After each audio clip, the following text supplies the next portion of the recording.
सभी FSS fighters को मेरा प्यार भरा नमस्कार।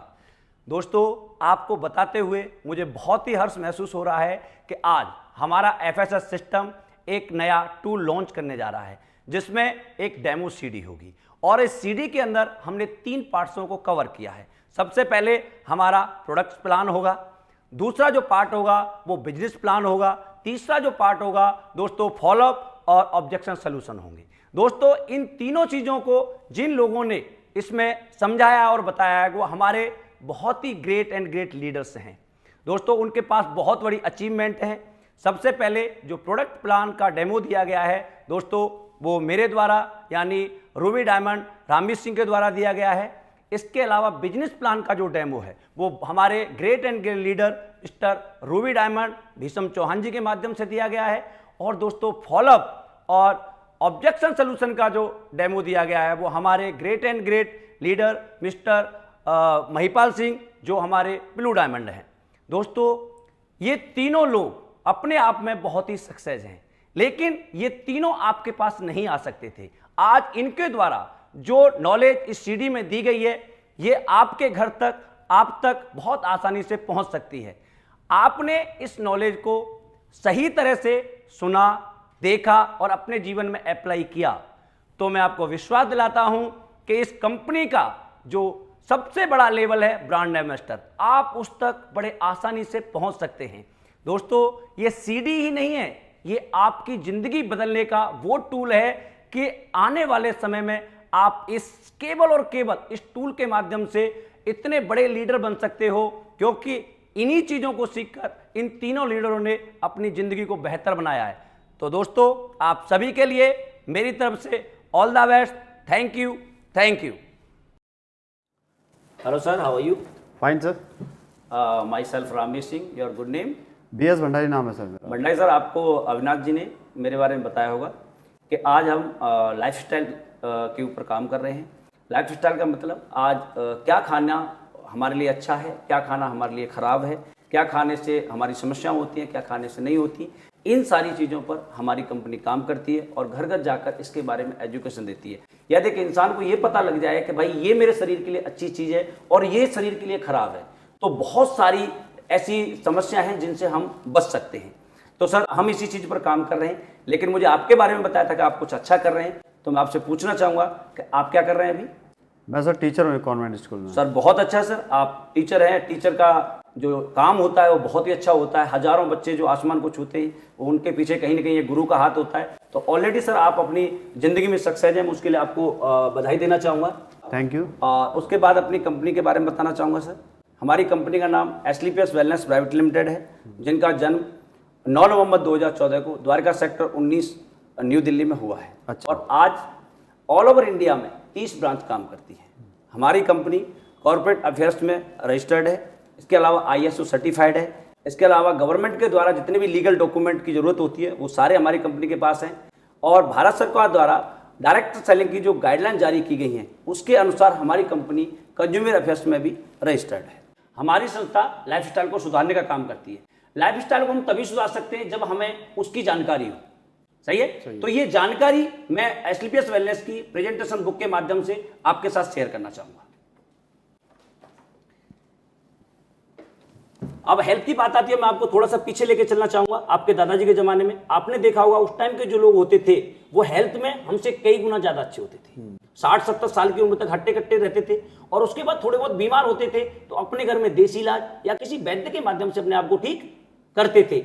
इसलिए वो लिविंग लॉन्ग मतलब लंबी जिंदगी जीते थे और कष्ट कम झेलते थे। लेकिन आज ये स्थिति सर बिल्कुल बदल चुकी है। आज 10% बच्चे तो बीमारी के साथ जन्म लेते हैं और एवरेज लगाया जाए तो 30 साल की उम्र के बाद आज हर इंसान को कहीं ना कहीं दवा लेने की आवश्यकता पड़ती है। यानी हम ये कह सकते हैं कि डाइंग लॉन्ग और लिविंग शॉर्ट। इसके अलावा पुराने जमाने में सर कौन कौन सी बीमारियां होती थी? Malaria, diphtheria, smallpox, plague, chicken, cholera, TB, काली खांसी, ये सर वो बीमारियां हैं, बीमारियां ही नहीं, इनको लोग पहले महामारियां बोलते थे और बहुत सारे लोग और बच्चे मर जाया करते थे। लेकिन इनके होने का कोई न कोई रीजन होता था, तभी हमारे समाज में आती थी। लेकिन आज हम अपनी साइंस को सैल्यूट करना चाहेंगे। आज हमारी साइंस ने इन सारी बीमारियों पर काबू पा रखा है। इसकी वजह से लोग नहीं मरते हैं, इनका इलाज संभव है। लेकिन आज के दौर में कौन सी समस्याएं आपको देखने को मिलती हैं? ऑस्टियोपोरोसिस, हड्डियों में छेद होना, asthma, diabetes, stroke, cancer, hypertension, heart attack, arthritis, obesity, ये वो बीमारियां हैं सर जिनके होने का कोई भी रीजन नहीं है। ये सिर्फ और सिर्फ हमारी लाइफस्टाइल की वजह से होती है। और लाइफस्टाइल में क्या आता है सर? हम क्या खाते, कब खाते और कैसा खाते। आज हमारा खाना ही आज हमारी मौत का कारण है। सर मैं आपको आगे दिखाना चाहूं कि हमारी बॉडी को चलाने के लिए किस किस चीज की जरूरत होती है। 11 चीजों की हमारी बॉडी को चलाने की जरूरत होती है। Vitamin, trace element, mineral, carbohydrate, fibre, amino acid, herb, water. अब ये 11 की 11 चीजें पुराने वाले इंसान को उनके खाने में मिल जाती थी, क्योंकि उनका खाना गॉड मेड होता था, उसमें कोई मिलावट नहीं होती थी। इसलिए वो खाना एक दवाई का काम करता था और वो लोग अच्छी जिंदगी जीते थे। लेकिन आज हम क्या खा रहे हैं? आज हम उन चीजों को खा रहे हैं जिसकी हमारी बॉडी को आवश्यकता ही नहीं है। Burger, pizza, cake, soft drink, alcohol, refined oil, नमकीन, बिस्किट, चाय, सॉल्ट, शुगर, कैफीन, पान, बीड़ी, सिगरेट, तंबाकू, गुटखा। सर ये तो हम इन चीजों को नहीं खाएं तो क्या हमारा शरीर नहीं चलेगा? बिल्कुल चलेगा। फिर हम इनको क्यों खाते हैं? लाइफस्टाइल है। यही टेस्ट के लिए, लाइफस्टाइल के लिए। ये जो खाना है सर, ये कोई परमात्मा ने नहीं बनाया, ये मेरे जैसे आप जैसे किसी इंसान ने बनाया है और उसने हमारी सेहत के लिए नहीं बल्कि अपनी पॉकेट के लिए बनाया है। ये जो खाना है स्लो पॉइजन का काम करता है, तुरंत नहीं मारता, लेकिन आने वाले समय में हजारों बीमारियों को जन्म देता है। और यही कारण है कि आज हमारी उम्र हमारे बुजुर्गों से 30 से 40 साल कम हो चुकी है। इसके बढ़ने का एक और भी कारण है। पुराने जमाने में 60 करोड़ की आबादी थी, आज 130 करोड़ की आबादी है। 70 करोड़ लोग जो आए हैं उनके लिए खाना पीना, मकान दुकान सब चाहिए। उससे क्या हुआ? सप्लाई जो थी वो कम हो गई, डिमांड ज्यादा हो गई। उस डिमांड को पूरा करने के लिए साइंस ने ऐसी तरक्की की है कि जो चीज 1 बीघा खेत में 5 मन होती थी या 1 टमाटर के पेड़ पर 10 टमाटर आते थे, आज 50 आ सकते हैं या 10 मन चीज हो सकती है। सही है? सही है। ये आप देख रहे हैं अपनी आंखों से सर या नहीं? बिल्कुल। इसके अलावा खाना पकाने का सिस्टम बिल्कुल बदल चुका है। पहले गांव में चूल्हे पर लोहे के बर्तन में लोग खाना पकाते थे, उसकी खुशबू अलग होती थी, 1 घंटा लगता था बनने में। लेकिन आज वही खाना हमारे और आपके घर में मात्र 15 से 20 मिनट में जबरदस्ती प्रेशर कुकर के माध्यम से बनाया जाता है। और कुकर के खाने में से 85% पोषक तत्व उड़ जाते हैं, ये साइंस बोलती है। इसके अलावा स्टोरेज एंड ट्रांसपोर्ट, किसी भी आज छोटे छोटे बच्चे जो स्कूल जाते हैं वो आपको ये नहीं बता पाएंगे कि ये फ्रूट कौन से सीजन में होता है और सब्जी कौन से सीजन में होती है, बिकॉज 12 महीने मार्केट में आपको हर चीज अवेलेबल मिलती है। किसी भी फ्रूट और सब्जी को तोड़कर हम 24 आवर्स के अंदर खाते हैं तो 90% विटामिन हमारी बॉडी को मिलते हैं। आफ्टर दैट 10% चीजें मिल पाती हैं। और हम तो चीजों को सर 6-6 महीने बाद भी खाते हैं। हम 6 महीने बाद जो चीजों को खा रहे हैं, हमें लगता है उसमें कुछ खाने की अच्छी चीज है। नहीं सर, वो ऐसे ही होते हैं जैसे मरे हुए इंसान को कोल्ड स्टोर में लगा दो और 6 महीने बाद निकालो तो बॉडी तो वैसे मिलती है, लेकिन सांसें उसके अंदर नहीं होती है। इसके अलावा आप देख रहे हैं सर, आज हर किसान अपने खेत में दवाई का प्रयोग करता है। इसको ही पता है जहर है, इसलिए मास्क लगा के देखता है। लेकिन क्या इस चारे को धोकर हम गाय या भैंस को खिलाते हैं? आलू, बैंगन, टमाटर, गोभी, भिंडी, धनिया जिन पर भी हम छिड़काव करते हैं, क्या उसके अंदर से हम पेस्टिसाइड की मात्रा को निकाल सकते हैं? नहीं। ये सर WHO की रिपोर्ट है। 3 मिलियन केस हर साल पेस्टिसाइड की वजह से पैदा होते हैं और 2,20,000 मौतें हर साल मिलावटी जहर के कारण होती है। इसके अलावा सॉफ्ट ड्रिंक, आज का युवा शुद्ध पानी पीना पसंद नहीं करता, सॉफ्ट ड्रिंक पी के अपनी प्यास बुझाता है। सर मेरे पास बड़ी बड़ी रिपोर्ट्स हैं कि इसके अंदर 1% भी न्यूट्रिएंट वैल्यू नहीं होती जो हमारी बॉडी को कहीं भी फायदा देती हो। सर आप प्रैक्टिकल करना, इसे 15 मिनट अपने घर पर गर्म करके देखना। आपके पतीले में काला सा पदार्थ जमता है जिसकी में से बिल्कुल ऐसी स्मेल आती है जो रोड पर तारकोल डालते हैं डब्बर, बिल्कुल वैसी। और किसी भी लैब में टेस्ट कराना sir, 15 teaspoon sugar 1 litre soft drink के अंदर पाई जाती है। मेनली इससे जो होने वाली बीमारियां हैं, heart disease, increase BP, weight gain, diabetes, दांतों खराब होना, migraine, change in heart rate, depression, memory loss, brain cancer तक करने की पावर रखता है आपका सॉफ्ट ड्रिंक। अच्छा। सर कुछ पीना है तो नींबू पानी पीजिए, गन्ने का जूस पीजिए, बहुत सारे फ्रूट्स आते हैं उनका रस पीजिए, उनको पियोगे तो उससे हमारा शरीर भी ठीक रहेगा, उसका पैसा भी हमारे देश के किसानों को मिलेगा। इसका करोड़ों रुपए हम विदेश को देते हैं, इससे हमारे देश को क्या फायदा है? कुछ भी नहीं। सही है। इसके अलावा बर्गर, पिज्जा, केक, ये भी हमारे देश का खाना नहीं है। एक ऐसा खाना है जो 3-3 महीने तक खराब नहीं होता। आप अपने घर में कोई खाना बनता है, हमारे घर में, क्या वो दूसरे या तीसरे दिन खाने लायक रहता है? नहीं। लेकिन ये 3-3 महीने तक खराब नहीं होता। क्यों? क्योंकि इसके अंदर जो केमिकल डाले गए इसको प्रोटेक्ट करने के लिए, वो है जो शैम्पू और कॉस्मेटिक के सामान बनाने में भी काम आते हैं। सर, केक मीठा होता है, अब इस पर चींटियां और मक्खियां बैठनी चाहिए या नहीं? बिल्कुल लगे। सर, आप एक टुकड़ा फेंक के देखना, प्रैक्टिकल करना अपनी लाइफ में, इसके ऊपर चींटियां और मक्खियां भी नहीं बैठती, बिकॉज उनकी सूंघने की शक्ति हमसे कई हजार गुना ज्यादा होती है, लेकिन वो भी इसके ऊपर नहीं बैठती। वो जानते हैं कि इसके अंदर कोई डेंजरस केमिकल है, या हमने खाया तो हम मर भी सकते हैं। लेकिन विडंबना यह है सर देश की कि जिसको चींटियां और मक्खियां नहीं खाती, जो कहीं भी बैठती हैं, उसे इंसान बहुत ज्यादा खाता है। इसके अलावा आइसक्रीम, आइसक्रीम किससे बनती है सर? दूध से। दूध से। आप मुझे एक बात बताएं कि पूरे वर्ल्ड में आज तक कोई गाय या भैंस ऐसी हुई है जिसने इतने कलर का दूध दिया हो? नहीं। सर, इसके अंदर सिंथेटिक कलर मिलाए जाते हैं, और कलर जब हमारी बॉडी के अंदर जाता है तो कैंसर को जन्म देता है, और इसकी एक्सपायरी डेट भी 6 महीने होती है। कलर, केमिकल और कैंसर, ये तीनों चीजें एक दूसरे से जुड़ी हुई है। तो इसको भी कोशिश करें सर, अपने घर में देसी भैंस का दूध लें, खूब बादाम बादाम डाल के आइसक्रीम जाए, वो भी 5वें 6वें दिन खट्टी हो जाती है, लेकिन ये बहुत दिनों तक चलती है। तो कोशिश करें अपने घर में घर की आइसक्रीम बना के खिलाने की। इसके अलावा एयर पोल्यूशन, इसके बारे में तो मुझे बताने की आवश्यकता नहीं है। दुनिया भर के न्यूज पेपर दीपावली में भरे हुए थे कि दिल्ली दुनिया का प्रदूषित शहर है। मैं आपसे रिक्वेस्ट जरूर करूंगा सर कि जब भी बाहर निकलते हैं तो आप अपने चेहरे पर एक मास्क लगा के निकलें। हम अभी नेपाल गए थे सर, पहाड़ों में कंट्री है छोटा सा, और वहां पर भी लोग मास्क लगा के लेते हैं, लेकिन हमारे देश में लोग ये प्रिकॉशन नहीं लेते। ये चीज, एक मास्क आपको बहुत सारी बीमारियों से बचा सकता है। इसके अलावा वाटर पोल्यूशन, बड़े बड़े शहरों में गटर के पानी को भी लोगों को फिल्टर करके पिलाया जाता है। आज हिंदुस्तान में 70% लोगों के घर में फिल्टर भी नहीं है। यदि पानी को गर्म करके किसी मटके में डाल दिया जाए और उसमें 15 से 20 पत्ते हम तुलसी के डाल दें तो आपका पानी एज ए प्यूरीफायर हो सकता है। आज हिंदुस्तान में हजारों बच्चे हैं जो गंदे पानी की बीमारियों की वजह से मर जाते हैं, तो हम उनके साथ इन चीजों को शेयर कर सकते हैं। इसके अलावा रेडिएशन, ये मोबाइल जितना अच्छा है उतना ही खतरनाक है। जब आपको जरूरत नहीं है, आपको अपनी बॉडी से अलग रखना है। रात को कभी भी इसे अपनी पिलो के नीचे रख के नहीं सोना है, और जब इसकी बैटरी लो उस टाइम टॉक नहीं करना है, बिकॉज इसके रेडिएशनों की संख्या कई गुना बढ़ जाती है। कोशिश करें सर हमेशा एक लीड के साथ बात करने की, बिकॉज इससे पहले जब हम बात करते थे तो रिसीवर उठा के बात करते थे, सही। तो उसका सिग्नल जो था वो वायर के थ्रू आता था, उसका हमारी बॉडी पर कोई इफेक्ट नहीं होता था। लेकिन आज हम मूविंग हालत में बात करते हैं। आज से 10 महीने पहले का आपने पेपर देखा हो तो सुप्रीम कोर्ट ने सेंट्रल गवर्नमेंट को एक आदेश दिया है कि रेडिएशन का एक स्केल होना चाहिए, क्योंकि हमारे जो छोटे छोटे पक्षी हैं ये सब लुप्त होते जा रहे हैं। सही है सर। अब ये सारी चीजें आज हो रही हैं, और इसकी वजह से क्या क्या समस्या पैदा हो रही हैं उनके बारे में मैं आपसे जानकारी देना चाहूंगा सर। हार्ट अटैक, हिंदुस्तान में नहीं वर्ल्ड की बात कर रहा हूं, 60% जो लोग हैं वो हार्ट अटैक से मर रहे हैं, लेकिन उसका 35% जो हिस्सा है वो अकेले हिंदुस्तान से मर रहा है। पुराने जमाने में हमने सुना था कि 90 साल 80 साल के लोगों को हार्ट अटैक होता था, लेकिन आज 20 साल में 21 साल में, मैं आपको अपनी आंखों देखी बता रहा हूं सर कि आज से 2.5 महीने पहले मैं अलवर में बैठा हुआ था, एक बंदा अपनी फसल काटते काटते उसे हार्ट अटैक हुआ। इसके अलावा दिल्ली में एक बंदा जिम कर रहा है 21 साल का, उसको 21 साल की उम्र में हार्ट अटैक हो जाता है। तो ये क्यों हो रहा है? क्योंकि आज हमारी लाइफस्टाइल बिल्कुल बिगड़ चुकी है, आज हमारा खान पान बिल्कुल बिगड़ चुका है, उसकी वजह से ये समस्या हो रही है। इसके अलावा डायबिटीज, डायबिटीज एक हर 7 आदमियों में से 1 आदमी को हिंदुस्तान के अंदर डायबिटीज है। डायबिटीज में सर आपका ब्लड गाढ़ा हो जाता है, ब्लड गाढ़ा हो जाता है तो सर आपको हार्ट अटैक भी हो सकता है, आपकी किडनियां खराब हो सकती हैं, आपका मतलब लीवर खराब हो सकते हैं। इसके अलावा जब शुगर का लेवल ज़्यादा बढ़ जाता है तो एक गैंग्रीन नाम की बीमारी और हो जाती है, जिससे कि यदि आपके पैर में घाव हो गया घुटने से नीचे तो भरता भी नहीं, लोगों के पैर भी काटने पड़ते हैं, और इसकी पूरी जिंदगी आपको दवाइयाँ खानी पड़ती हैं। इसके बाद सर आर्थराइटिस, आज 33 साल की उम्र में लोगों के हाथ पैरों में घुटनों में दर्द हो रहा है।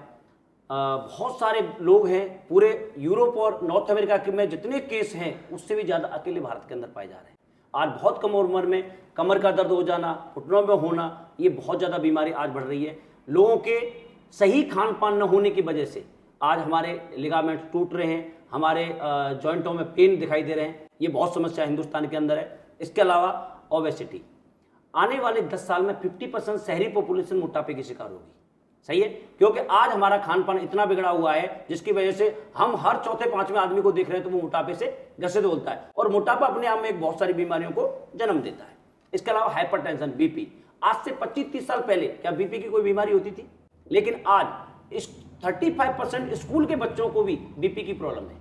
आज हर आदमी की नाक में गुस्सा रखा रहता है, किसी थोड़ा सा हमारा कंधा भी लग जाए तो वो हमें लड़ने के लिए तैयार है। क्यों? क्योंकि आज हम ऐसी ऐसी चीजों को खा रहे हैं जिससे हमारा ब्लड प्रेशर बढ़ रहा है। इसके अलावा cancer. Cancer is the third largest in India. 4-4.5 lakh लोग हर साल कैंसर से भारत में मरते हैं। अब कैंसर के बारे में हमें क्या बताया गया था? भाई शराब, पान, बीड़ी, सिगरेट, तंबाकू, गुटखा मत खाना, आपको कैंसर नहीं होगा। But this is not a reality.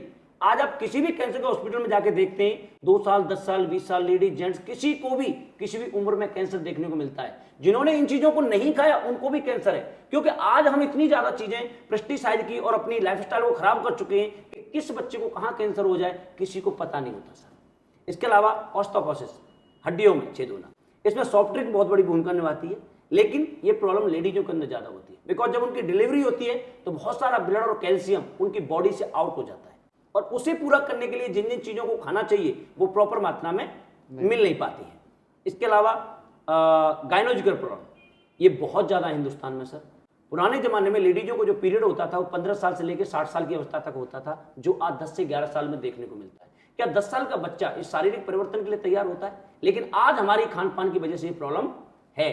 आज के दौर में 11 से 12 साल की लड़की प्रेग्नेंट हो जाती है, और जिसके बच्चे नहीं हुए उसकी उम्र 35 साल को क्रॉस कर गई तो आज उसके बच्चा होना मुश्किल है। पुरानी औरतें 50-55 साल तक मां बनने की क्षमता रखती थी, जो आज नहीं है। पिछले 27 साल का एक्सपीरियंस बता रहा हूं सर। 30 साल से लेकर 40 साल के बीच में 30% लेडीजों का पीरियड बिल्कुल बंद है, जो बीमारी का सबसे बड़ा कारण है।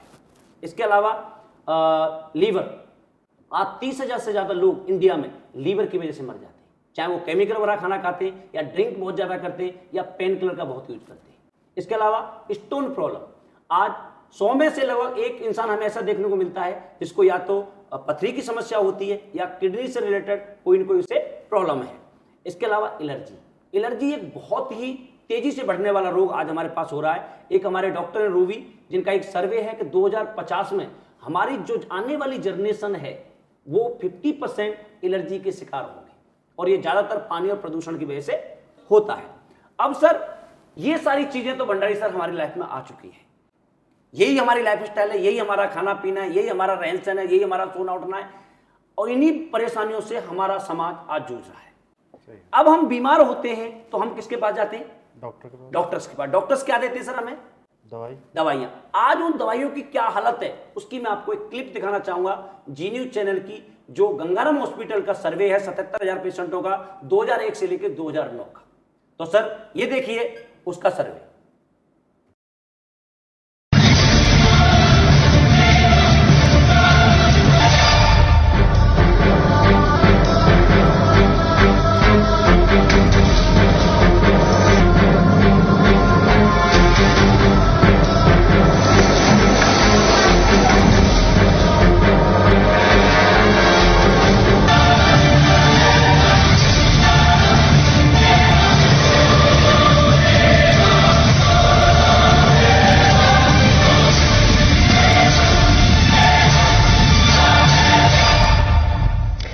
देश की 121 करोड़ आबादी पर ऐसा जानलेवा खतरा मंडरा रहा है जिसका नतीजा सिर्फ मौत है, और वो खतरा है दवाओं के बेकार हो जाने का। मरीज के इलाज की बुनियाद यानी एंटीबायोटिक दवाएं बेअसर होती जा रही हैं। एंटीबायोटिक दवाओं पर की गई स्टडी के नतीजे आगाह कर रहे हैं कि 2020 आते आते देश में एक भी असरदार एंटीबायोटिक दवा नहीं बचेगी, और सर्दी जुकाम जैसे साधारण इन्फेक्शन भी लाइलाज हो जाएंगे।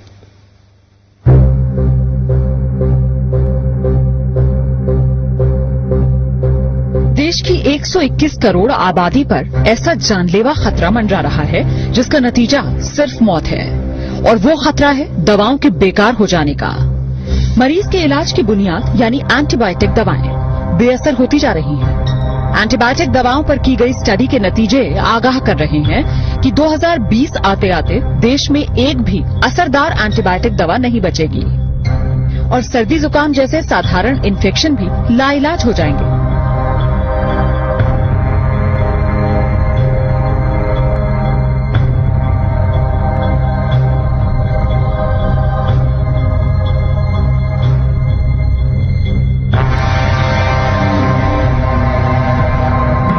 जरा सोचिए, अगर डॉक्टर को मरीज की बीमारी का पता हो, उसके इलाज के लिए बेहतरीन वार्ड, टेस्ट और ऑपरेशन की सुविधा हो, लेकिन मरीज पर दवाएं ही असर न कर रही हों और मरीज को बचा पाना नामुमकिन हो जाए। ये सिर्फ ख्याल नहीं है, ये वो डरावनी हकीकत है जिसका तोड़ डॉक्टर अभी तक नहीं तलाश पाए। दिल्ली के एक प्राइवेट अस्पताल में हुई स्टडी के नतीजों से ये खुलासा हुआ कि कई एंटीबायोटिक दवाएं जो गंभीर बीमारियों के इलाज में इस्तेमाल की जा रही हैं, दरअसल मरीजों पर काम ही नहीं कर रही। अस्पतालों में मरीज बेमौत मरने को मजबूर हैं।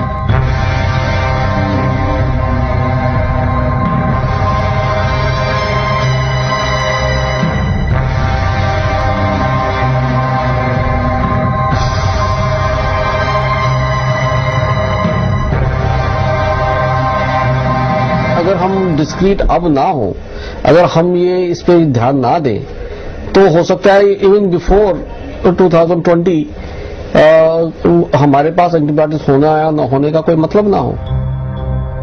77,000 से ज्यादा मरीजों पर हुई अब तक की सबसे बड़ी स्टडी में ये पाया गया कि टीबी, निमोनिया और पेट की बीमारियों में इस्तेमाल की जाने वाली कई नई एंटीबायोटिक दवाएं अब बेकार हो चुकी हैं।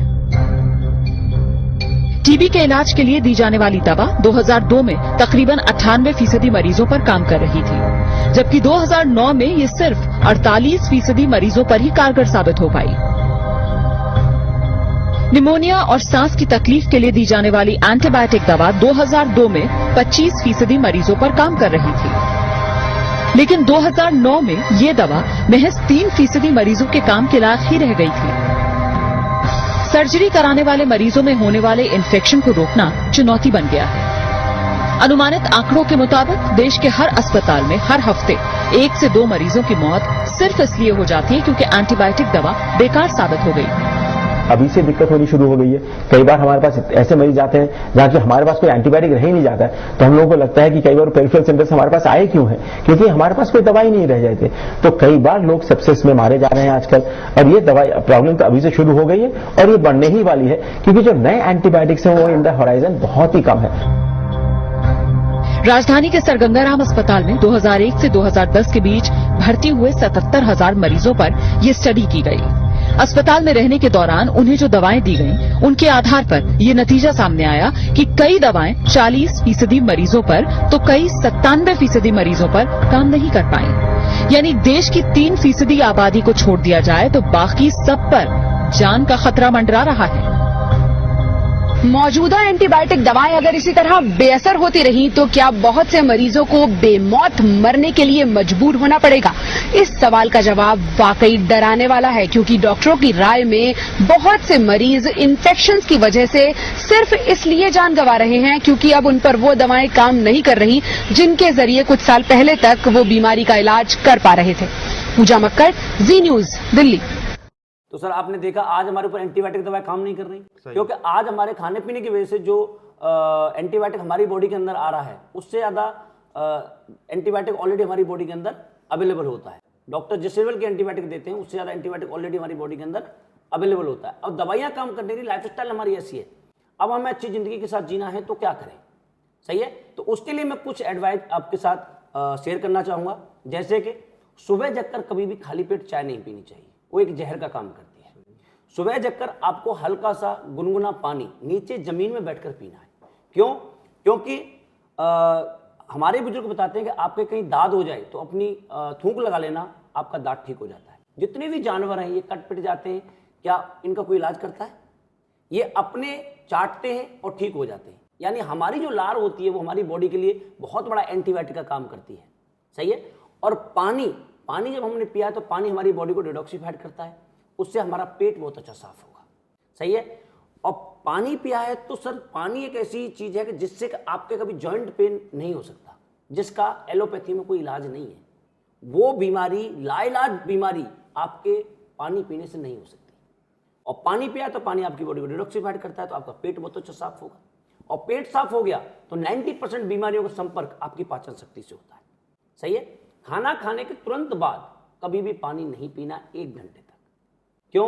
क्योंकि जब खाना हमारी बॉडी के अंदर जाता है तो हमारे अंदर एक अग्नि जलती है जिसे जठराग्नि बोलते हैं, और वो आपके खाने को पचाने का वर्क करती है। और जब वो अपना काम कर रही होती है उसी टाइम हम ऊपर से पानी डाल देते हैं। सर कोई तो फ्रिज का मारता है बिल्कुल चिल्ड, तो आपकी जो क्रिया होती है वो खत्म हो जाती है और आपका खाना पचता नहीं है, बल्कि वो खराब हो जाता है। लेकिन हमारा शरीर भगवान का बनाया हुआ है तो तुरंत बीमार नहीं करता, आने वाले समय में बहुत सारी बीमारियों को जन्म देता है।